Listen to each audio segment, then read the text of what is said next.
Bonjour Morgane. Salut, désolée, ça marchait pas. J'ai retenté 3 fois, Pas de mais me problème, il y a voilà. toujours des petits bugs de connexion. Ça arrive, c'est pas grave. Bonjour à toutes, du coup. Oui, on est déjà un peu nombreux, c'est super. Ouais, c'est cool. Alors, du coup, on va attaquer directement et je vais te laisser te présenter dans un premier temps. Ouais, ça marche. Alors, bonjour à toutes. Moi, c'est Morgane. Je suis praticienne en hypnose spécialisée en périnatalité et en hypnonaissance, donc qui est une préparation à l'accouchement, dont je parlerai durant ce live avec Jenny. Quoi vous dire? J'ai 30 ans. Je ne suis pas encore maman, mais j'ai toujours été fascinée par la grossesse, la maternité, l'enfantement et tout ce qu'il y avait autour de ces sujets-là. Et c'est pour ça que quand je me suis formée en hypnose, j'ai décidé de me spécialiser dans ce domaine-là. Super. Alors, du coup, donc effectivement, le sujet qui nous intéresse aujourd'hui, c'est l'hypnonaissance. Est-ce que tu peux nous expliquer exactement de quoi il s'agit? Ouais, bien sûr. Alors, l'hypnonaissance, c'est une méthode de préparation à la naissance, donc à l'accouchement, qui vient compléter un suivi médical qui s'y substitue pas du tout. Et c'est une méthode dans laquelle il y a plusieurs points principaux qu'on va aborder aujourd'hui. Je vais vous expliquer un peu plus en détail. Donc c'est une méthode qui a été inventée il y a un peu plus de 20 ans et qui a été développée durant ces 20 dernières années et qui est disponible, je crois, dans genre 47 pays dans le monde. Donc c'est une vraie grosse structure, une vraie grosse méthode qui a déjà pas mal fait ses preuves. Euh, voilà. Je te dis un petit peu quels sont les points de la méthode. Donc, on va parler dans un premier temps des points clés de cette méthode. Euh, Comme vous l'aurez sûrement compris, c'est une méthode qui utilise l'hypnose, mais pas que. Et tous les outils qu'on va utiliser dans la méthode d'hypnonaissance, ils vont nous servir à travailler sur plusieurs points. Le premier, c'est de redonner vraiment le pouvoir au couple lors de la naissance. Et pour redonner ce pouvoir au couple, on va eh bien, leur expliquer comment fonctionne le corps de la maman, comment fonctionne le corps du bébé, ce qui se passe au moment de la naissance, comment les hormones, comment le corps physique, comment physiologiquement parlant, les choses se mettent en place pour que la maman donne naissance et que le bébé puisse naître. Et en comprenant ça, on va vite se rendre compte que la femme a tout ce dont elle a besoin pour enfanter son bébé et le bébé est tout à fait conçu pour pouvoir naître de lui-même sans avoir besoin d'une intervention extérieure. Bien entendu, tout ça c'est sous réserve qu'il n'y ait pas de circonstances particulières, parce qu'il a bien évidemment parfois il y a des problèmes de santé ou il y a des choses qui font que ça ne fonctionne pas tout à fait comme c'est prévu à la base. Mais en tout cas, quand il n'y a pas ces circonstances particulières-là, on va vite se rendre compte que effectivement, la femme, elle a tout ce dont elle a besoin pour mettre au monde son bébé. Euh, on va beaucoup travailler, c'est vraiment une très grosse partie de l'hypnonaissance sur les peurs et le travail de déconstruction de toutes les croyances limitantes qu'on peut avoir autour de l'enfantement et autour de ce qui se passe un peu avant, un peu après, parce qu'on s'est rendu compte qu'en fait, il y a ce qu'on appelle le syndrome peur, tension, douleur. En gros, pour faire simple, toutes les pensées qu'on va avoir, de manière générale, pas que pour la naissance, mais tout le temps, toutes les pensées qu'on va avoir, elles vont créer une réaction dans le corps qui va générer une émotion et qui va générer du coup un ressenti. Okay, quand c'est des pensées d'amour, on va avoir un ressenti, on va se sentir bien. Et puis quand c'est une pensée de peur, on va avoir du coup de la peur qui va se mettre dans le corps et on va avoir une réaction physique liée à cette peur. Au moment de la naissance, c'est la même chose. Si on est stressé par rapport à ce qui va se passer ou à ce qui se passe, si on a déjà peur avant, ou même si ça arrive sur le moment, en fait, ça vient créer une tension dans le corps, ce qui crée de la douleur au niveau de l'utérus. C'est très intéressant du coup par rapport au sondage que vous avez fait du coup Jenny avec le compte Berceau Magique. C'est hyper intéressant de voir que beaucoup de femmes savent déjà qu'il y a un lien entre le stress et la douleur qu'il peut y avoir. Et c'est justement tout ce qu'on va chercher à travailler et à déconstruire. En fait, on va étudier un petit peu ce qui a fait qu'on en est arrivé à ces peurs-là maintenant, donc aussi bien culturellement, socialement parlant, que avec nos amis, notre environnement, tout ce qu'on a pu entendre, peut-être ce que nous on a emmagasiné en mémoire en fait de notre propre naissance peut-être. Enfin, en tout cas, toutes les choses qui font qu'aujourd'hui, on peut avoir peur de donner naissance, avoir peur de ce qui va se passer après ou de ce que ça va engendrer comme changement dans notre vie. Et toutes ces peurs-là, en fait, on va chercher à les laisser partir, à les comprendre et à laisser juste les choses eh bien, redevenir plus sereine et du coup, nous rendre plus calmes, ce qui va permettre au moment de la naissance d'être détendu. Donc, on va venir chercher à vraiment diminuer, voire à éliminer le syndrome de peur, tension, douleur et nous permettre d'avoir une naissance qui va être sereine, calme et détendue. C'est le but de tout ce qu'on va faire dans l'hypnonaissance. Mhm. Il y a un troisième point important de l'hypnonaissance et qui n'est pas des moindres, c'est de redonner ou de donner en fonction de comment on voit les choses une place au compagnon de naissance. Alors le compagnon de naissance, ça va être soit le papa, soit la deuxième maman, soit si on est maman solo, eh bien la personne qui nous accompagnera, peut-être la doula ou peut-être une amie, notre mère, enfin j'en sais rien, peu importe la personne qui sera là. L'idée, c'est de redonner une place aussi à cette personne qui va être comme gardienne de l'espace de naissance. En fait, cette personne-là, elle va être la porte-parole auprès du personnel médical si on donne naissance à son bébé à l'hôpital ou en clinique, en tout cas en maternité. Cette personne-là, elle va avoir des outils aussi. Donc, elle-même va déconstruire déjà ses propres croyances limitantes et elle va avoir des outils pour accompagner la maman à se détendre, à créer des shoots d'ocytocine, à être pleinement avec elle-même et dans son ressenti et à rester sereine quoi qu'il se passe. Voilà. Sachant que tous ces points-là, on les aborde bien entendu aussi bien pour les couples qui souhaitent une naissance physiologique, je mets des guillemets puisque tout est quand même plus ou moins physiologique a priori, mais en tout cas, donc les naissances sans péridurale, les naissances avec péridurale, et même s'il devait y avoir une césarienne, moi j'ai quand même la croyance que c'est hyper intéressant et pour la maman et pour le bébé à naître et pour le compagnon de naissance d'être serein et calme quoi qu'il se passe en fait, de rester confiant et cool avec les situations qui se présentent. Oui, tout à fait. Ça, c'est les gros Justement, points. oui, c'était une question que je voulais te poser. Donc, cette Ouais, méthode, cette préparation à la naissance, elle est ouais. OK pour tout le monde. Elle est OK pour tout le monde à partir du moment où on est intéressé par le fait de venir déconstruire un petit peu ce qui peut nous faire peur et où on est intéressé par le fait de vivre une naissance douce, sereine et confortable. Donc a Mhm. priori, bon, je crois que peu importe la façon dont on envisage les choses, je crois qu'on veut toujours un peu que ça se passe quand même bien pour nous, en tout cas au niveau état d'esprit. Donc je crois que c'est toujours intéressant. Après, je crois quand même que c'est comme pour tout, on a plus ou moins de feeling avec certains outils, enfin, il y a des Mhm. personnes qui vont préférer l'hypnose, d'autres qui vont préférer la sophro. Enfin, tu vois, après, bien entendu, c'est chacun en fonction de son feeling, mais ouais, je crois que c'est très adapté à tout le monde, peu importe la naissance qu'on souhaite vivre. Ouais. Et de la même façon, il n'y a pas de... Enfin, c'est pas limité à une personne qui attend un seul bébé, par exemple. Ça pourrait être OK pour une naissance multiple ou pas vraiment. Bah, je crois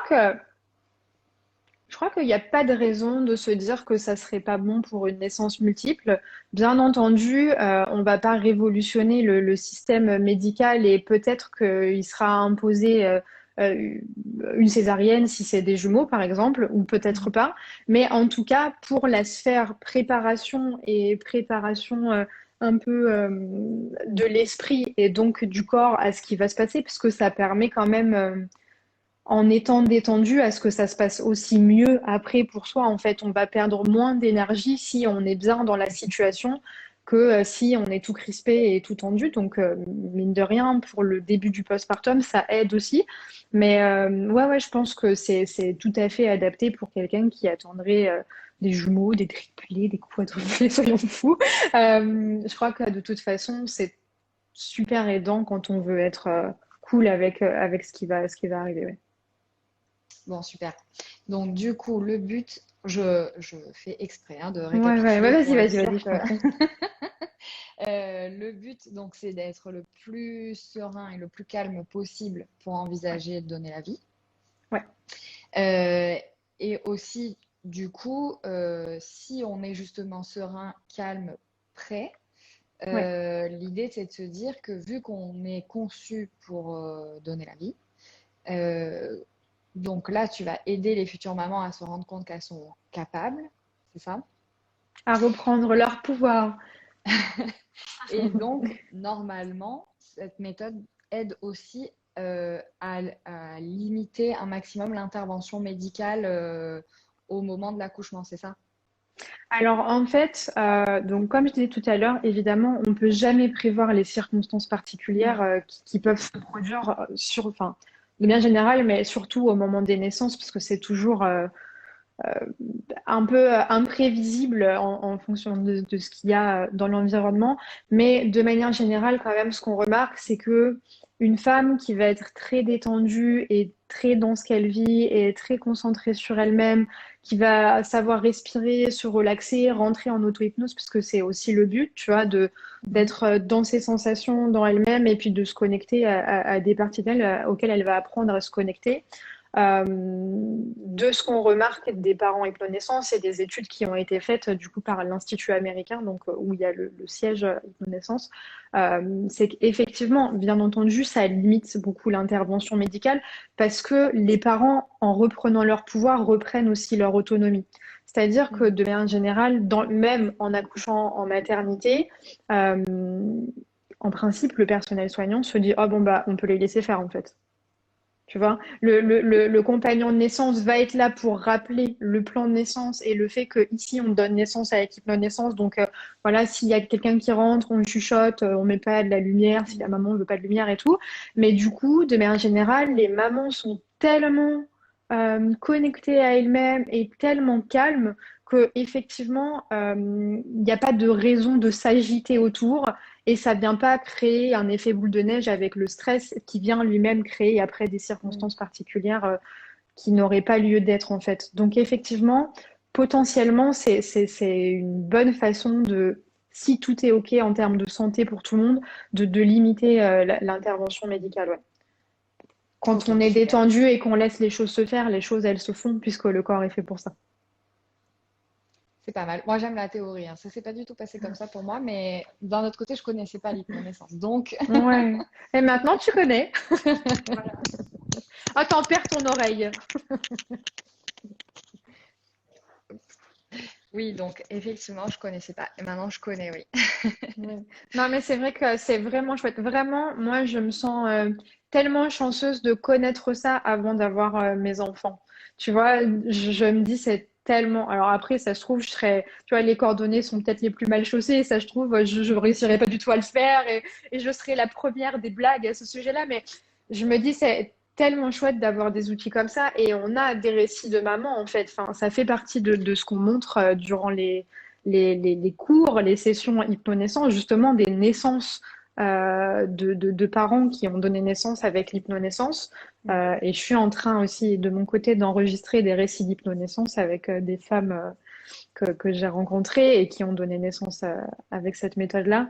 Et en fait, même si, bien entendu, il y en a certaines qui ressentent quand même de la douleur, personne ne se sent dépassé par ce qui se passe, en tout cas dans celles que moi j'ai reçues là.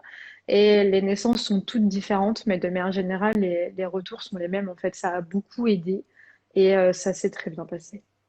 Super. D'ailleurs, il y a quand même aussi des célébrités qui ont Ouais, utilisé cette méthode ouais, c'est et vrai. qui en ont parlé. Ouais. Et du coup, alors bon, j'ai pas tout listé, mais en l'occurrence, quelqu'un de très connu, Jessica Alba, qui en Kate a parlé Middleton. aussi. Ouais. Alors, Kate Middleton, moi, j'ai lu qu'elle n'avait pas vraiment confirmé, enfin, elle voulait pas trop en Ah ouais? parler, ou je sais pas, enfin bon. Mais effectivement, j'ai vu son nom aussi dans les différents articles que j'ai pu lire. Et effectivement, oui, tous les récits que j'ai lus étaient plutôt waouh. C'est vrai. Donc ça, c'est top. Et du coup, alors justement, par rapport à cette méthode, donc on a compris le but. Ouais, Et donc, ce sont certains outils qui sont utilisés justement pour arriver à cette naissance calme et sereine. Est-ce que tu peux nous parler concrètement en fait des outils que tu utilises? bien sûr. Bien entendu, déjà, on va adapter un petit peu la méthode à chaque parent en fonction des attentes de chacun. Je pense que ça reste quelque chose qui est très important. C'est pas juste une fiche, on lit et sinon je l'enverrai, ça serait plus rapide. Donc tout ça, c'est adaptable en fonction des demandes et des souhaits des parents concernant la naissance. Mais de manière très générale, il y a plusieurs outils principaux qu'on va utiliser. Bien entendu, il y a l'hypnose. Donc, il y a des exercices qu'on va faire en hypnose pendant les séances, euh, pour lesquels moi, je vais accompagner le couple, la Mhm. maman et le compagnon de naissance, et l'auto-hypnose. Et pour l'auto-hypnose, en fait, on va apprendre au couple à se servir de certains scripts d'hypnose pour que la maman puisse s'entraîner, elle, en dehors jusqu'à la naissance et aussi pour que le compagnon de naissance puisse accompagner la maman au moment de la naissance si elle avait un besoin à un moment donné de se remettre dans sa bulle et de se détendre. Mhm.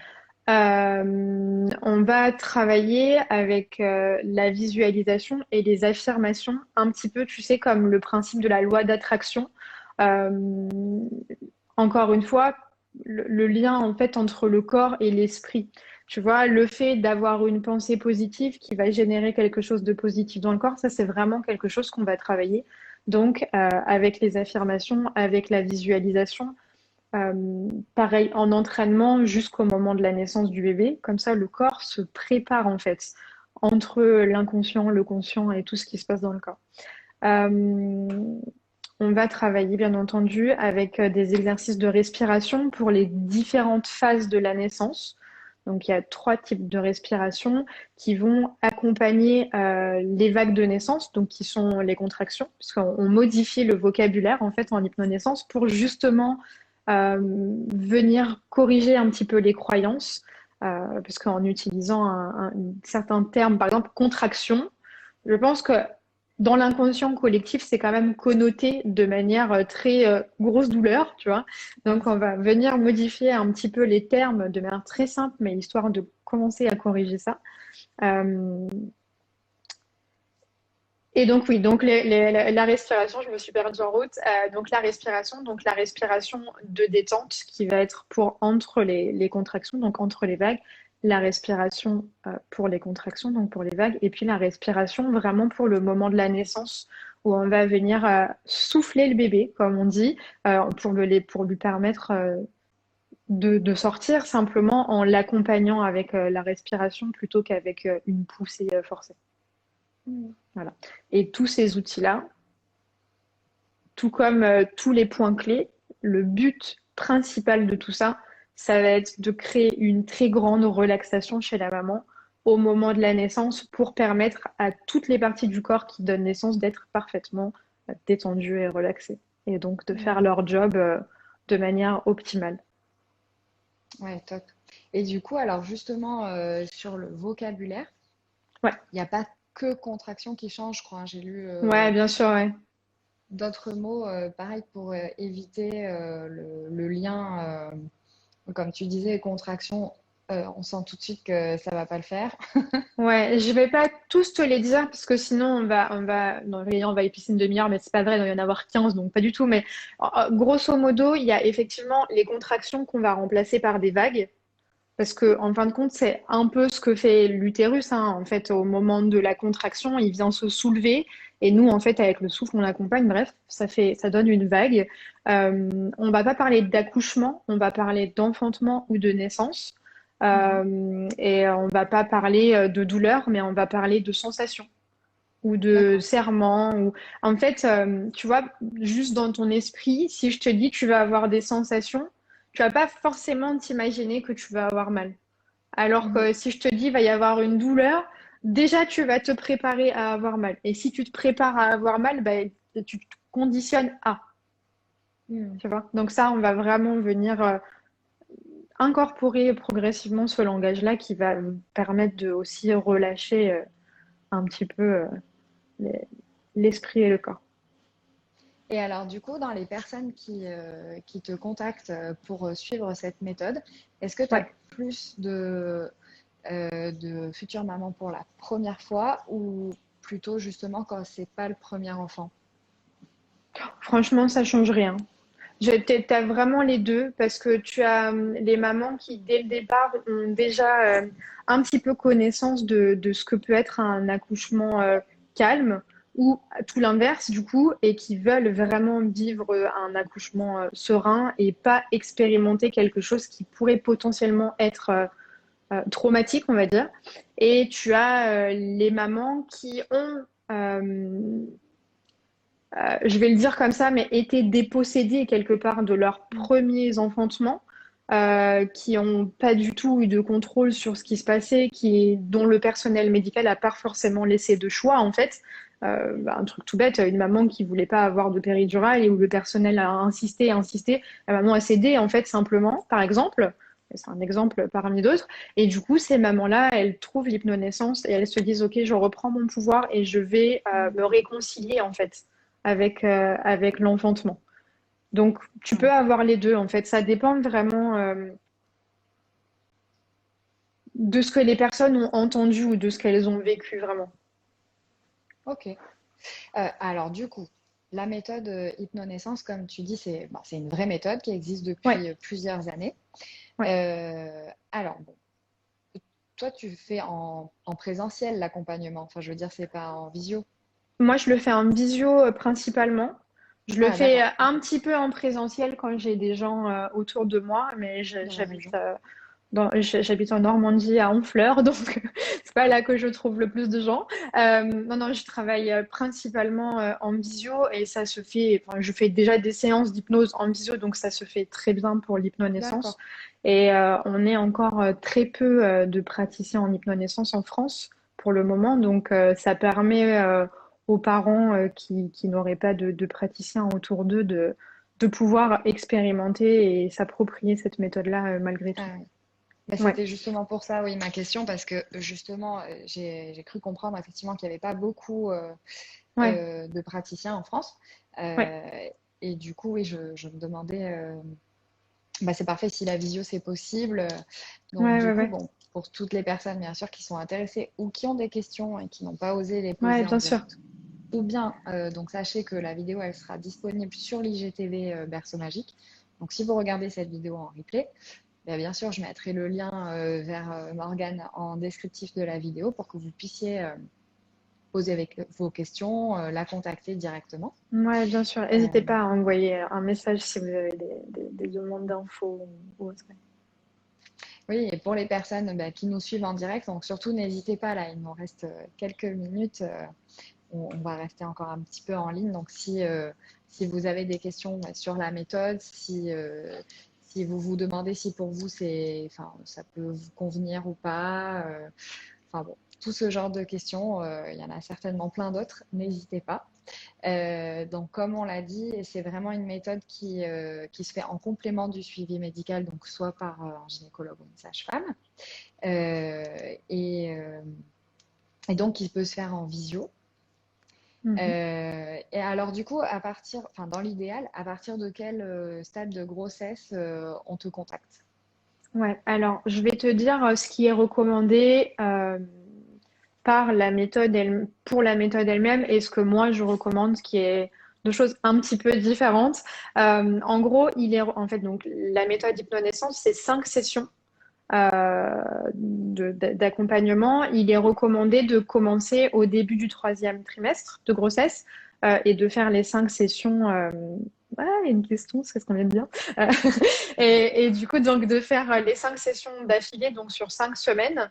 Euh, Moi, ce que je recommande aux futures mamans et aux parents, ou à la maman et aux compagnons de naissance, c'est de venir quand ils sentent que c'est OK pour eux. En fait, moi, je crois que si on arrive au début du 2e trimestre et qu'on est déjà stressé, et ce qui est OK, Mm. en fait, parce qu'on vit quelque chose de tout à fait unique.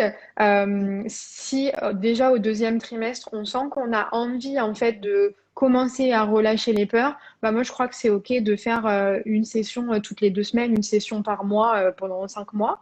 Et puis si on est OK, détendu et qu'on veut le faire juste à la fin, c'est OK aussi de le faire juste à la fin. Moi je crois que c'est comme pour tout en fait, il faut s'écouter et écouter son ressenti. Si on se sent pas stressé, on attend un peu plus tard pour le faire et puis on s'entraînera bien en condensé puisque c'est aussi un entraînement entre les séances, bien entendu. Et puis si on est un peu stressé avant, eh bien on commence avant et puis on s'écoute et on se laisse porter par son ressenti. Je crois que de tous les conseils que je peux donner pour la naissance et pour le reste, c'est juste de s'écouter et de faire en fonction de soi en fait. Je crois pas qu'il y ait de règles absolues. Ok. Bah oui, ça paraît plus logique comme ça, mais bon, c'est bien de poser la question aussi. Ouais, ouais, mais tu as raison, tu vois, je te dis, nous, ce qu'il est recommandé aux parents au départ, c'est vraiment de faire les 5 séances d'affilée, en fait, et au début du troisième trimestre, parce que du coup, il y a moins de temps. euh, En fait, comme il y a un entraînement à faire régulier jusqu'à la naissance, on se dit que si la personne commence, je sais pas, 2 mois avant de donner naissance, bah, du coup, ça fait moins de temps d'entraînement, tu as moins le temps de zapper un peu d'étapes, en fait. Mais en vrai, quand on a envie de faire ça, on s'entraîne bien, même si ça commence avant, c'est pas grave. On essaye juste d'être un petit peu assidu et puis tout se passe bien. Et du coup, alors pour l'entraînement dont tu parles, euh, il faut compter un petit temps au quotidien, c'est ça? Ou c'est plutôt Ouais, je crois que c'est hebdomadaire cool ou... Ouais, je pense que c'est cool de. Alors, pour la maman, elle, c'est cool qu'elle se laisse pas 5-10 minutes par jour pour s'entraîner sur les respirations, pour s'entraîner sur l'auto-hypnose et la relaxation. Donc, elle est accompagnée par un fichier audio, par des documents qu'on lui remet, et puis aussi par les exercices qu'on lui apprend à faire. Et puis, en couple, je pense que c'est cool de faire, je sais pas, 10-15 minutes, je sais pas, disons 2-3 fois par semaine, à peu près. D'accord. Après, ça, c'est chacun adapte. C'est pareil, tu sais, on donne plein d'outils, plein de façons de faire les choses. Après, le couple choisit la façon qui lui parle le plus, celle qui permet à Mm. la maman de plus se connecter à sa détente et à ses ressentis. Et après, elle fait en fonction de ça. Ouais, super. Non, c'était pour avoir une idée, voilà, est-ce que Ouais, ça ouais, demande ouais. beaucoup de temps ou pas trop de temps? Non. Mais du coup, si on part sur, bon, par exemple, quelqu'un qui est pas particulièrement stressé, mais qui souhaite quand même se donner toutes les chances Ouais, euh, de donner naissance sereinement, elle peut très bien venir te voir juste avant son congé maternité, par exemple, et du ouais, coup avoir bah, du temps libre pour pouvoir faire ces entraînements tout à fait. Ouais. avant la naissance. Ouais, je précise juste là que je t'entends parler que du coup les séances d'accompagnement c'est vraiment la maman et le compagnon de naissance. Ah Bien oui, donc il faut les entendu, deux personnes tout le ouais, temps. il faut les 2 personnes, sauf cas exceptionnel, bien entendu, une maman solo qui vraiment aurait personne pour l'accompagner, Mm. on se débrouille pour faire le programme pour elle. Euh, mais sinon, ouais, dans l'idéal, vraiment, c'est les 2 parents, ou en tout cas la maman et la personne qui l'accompagnera. Ouais. Ok, bon, bah c'est top. On a eu beaucoup d'infos. Du coup, oui, je voulais préciser aussi que sur le mag Berceau Magique, donc Morgane a rédigé un article qui récapitule les points principaux et les outils utilisés pour cette méthode, donc l'hypnonaissance. Donc si vous tapez hypnonaissance sur le mag, vous le trouverez tout de suite. J'essaierai de mettre le lien aussi sur Instagram. Et donc, comme je disais, la vidéo sera publiée sur notre IGTV. Comme ça, pour toutes les personnes qui viennent à peine de nous rejoindre ou qui ont dû couper au début, bien sûr, ça sera possible de revoir l'échange en replay. Mhm. Merci encore, Morgane, pour toutes ces informations, pour nous avoir consacré du temps aujourd'hui. Merci à toi et merci à toutes les personnes qui ont été là et qui sont venues se renseigner un petit peu. Merci encore. Très bon après-midi à tout le monde Ouais, et à bientôt. ouais. Au revoir. Au revoir.